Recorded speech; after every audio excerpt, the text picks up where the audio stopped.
Hello and welcome to Afterlife Topics and Metaphysics. This is Cyrus. We're talking about complex metaphysical issues and concepts, and today I want to present a astral projection challenge that anybody can try if you want to increase your odds of success of having an out-of-body experience. Maybe you've had an out-of-body experience, you want to have it again, or you are trying to have an experience like that for the first time. So this is something that works for me, may not work for everybody else. But I've noticed talking to people that it seems to be something that a lot of different people have tried variations of. I've heard about similar concepts from other authors. And so let's give it a shot and see what happens. One more thing though, again, everyone has a different profile. People have different, their minds work different ways, their bodies work different ways. Some people are more closed off to experiences, while other people are much more open to experiences. That's why a lot of us do the consultations sometimes to help with this, because the idea is to figure out what your profile is, what kind of past experiences you've had, what things work for you the best. What works for you may not work for somebody else. So there's no guarantee that this will work, but this is a challenge for you to try. It may take a little bit of sacrifice, a little bit of dedication, and you may be able to do it today, or you may be able to do it tomorrow, depending on your schedule. But the idea is to try this and then tell us in the comments down below what happened, if anything happened at all. So let's go into that. Before we go further though, please go down and hit that subscribe button if you want to stay in touch with these types of concepts. A lot of people have been getting unsubscribed from this channel lately, so please make sure you're still subscribed. Hit that notification bell, as sometimes that's the only way to get updates about when new videos come out. YouTube seems to not allow this channel to grow very much. It often unsubscribes people or blocks notifications or new videos from coming out. Not surprising, we know what's going on in the censorship wars right now. So, any help in that area is appreciated. So, to continue. So, for the projection challenge, there's three main concepts. So, the first one is disrupting your sleep schedule. So, for some reason, it seems like when you sleep normally, 8 hours, you go to bed at, 12 a.m., you wake up at 8 a.m. or something like that, then you're not really in a routine where you commonly have experiences. Some people do, a lot of people don't. You just have a bunch of sporadic dreams, and then that's it, you wake up. There seems to be a much higher margin of having experiences when you disrupt that and, for example, take an afternoon nap. A lot of people's first experiences happened when they went and took an afternoon nap, and they were surprised because something was different that time and they had an out-of-body experience. Okay. So the next element is, of course, having it done in daytime. So there's something about the midday that seems to initiate these experiences more commonly than the nighttime. So taking an evening nap, I think you're less likely to have an experience compared to 12 p.m. to 2 p.m. in that area. Again, I don't know why this is, but it's been commonly reported, and it definitely happens like this for me. The third element is the intention. So you're going to set a very strong intention for going out of body, and not just it's not just like saying, oh, I'm going to have an out of body experience. You want to visualize it, you want to feel it, you want to know it's going to happen, you want to be excited that it's going to happen, and then when you lay down to have that experience, close your eyes, you want to feel like this is it, I'm going to have it, it's going to happen, and that intention alone is often the most powerful thing. So to do this properly though, you need to be in a state where your body wants to go to sleep. So typically what you need to do is get less sleep the night before, because if you sleep, for example, 6 hours, let's say 12 a.m. to 6 a.m., your body is going to really want to make up those lost 2 hours. And to do that, once like 12 to 2 p.m., once the afternoon comes along, then your body is going to be like, okay, time for sleepy time, because you were missing a couple hours there, hotshot. So you need to make up for that missing time. And so once that happens, then it's going to be easy to lay down and take that nap. Again, I've had a lot of really cool OBEs during periods like this, or if I was working early in the morning, I came back and then crashed on my bed for a couple of hours when I got home. So I would have a lot of experiences that way. So what we're looking for here really is, I mean, anything could happen, but what we're looking for is an out-of-body experience. Remember, OBEs and astral projection are not the same experience. Astral projection is literally appearing in a different world. So, you open your eyes and you find yourself in a different environment.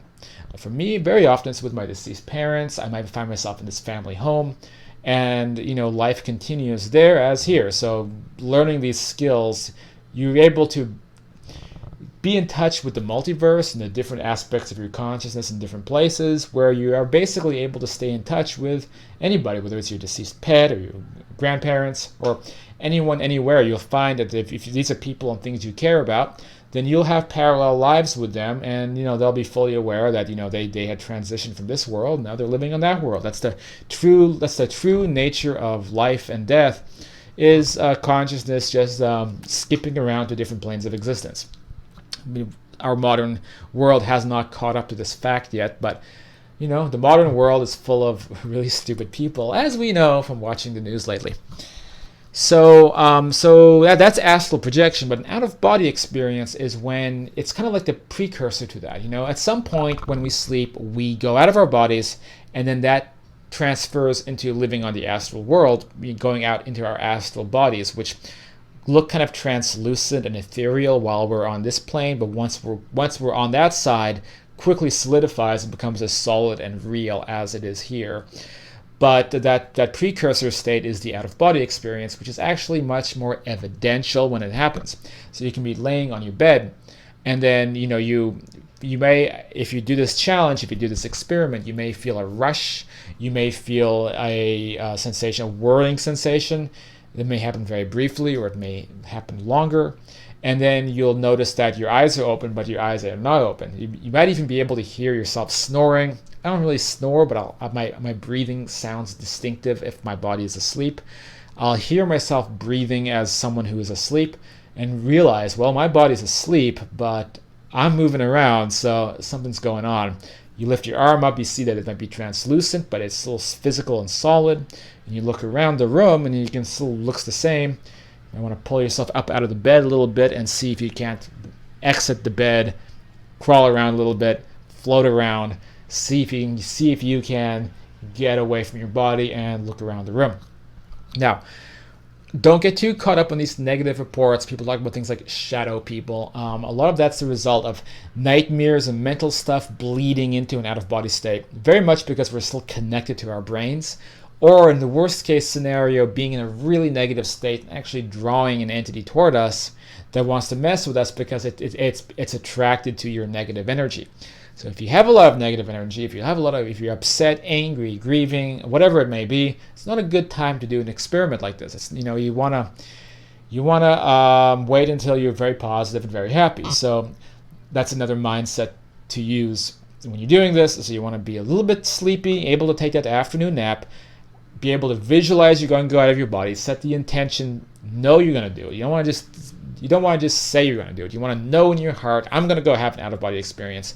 Lay down and also be in a positive, happiest mood that you can possibly be, I suppose.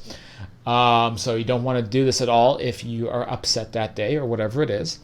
So there's a few conditions you have to get right, and and then give it a go. Lay down and let us know what happens. Now, can I guarantee that you're going to have an experience? Well, I cannot guarantee it, but again, I think there's a high likelihood, and you may just get one anomalous experience. I often say, you have to paddle before you can swim, or walk before you can run, or